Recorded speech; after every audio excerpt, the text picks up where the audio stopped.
কৃষ্ণ বলছে এই জড়া প্রকৃতির ঊর্ধ্বে চিন্ময় ভগবত ধাম আছে, যেখানে পরমাত্মা সবসময় বিরাজমান, নিত্য বিরাজমান। তিনি পরমাত্মার রূপে নিজেকে বিস্তার করে রেখেছেন।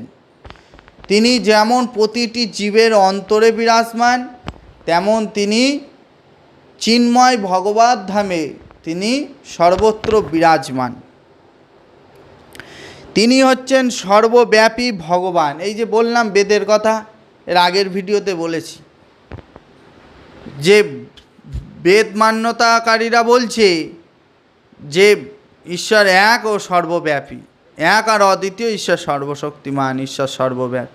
হ্যাঁ, তাই গীতাতেও তো তাই বলছে পরমাত্মা হচ্ছে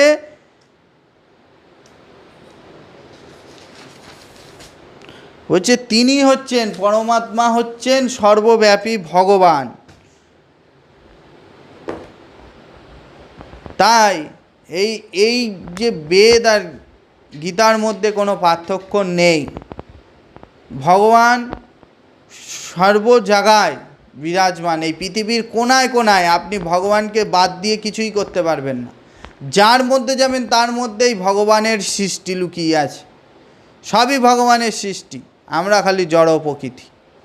হরি বল।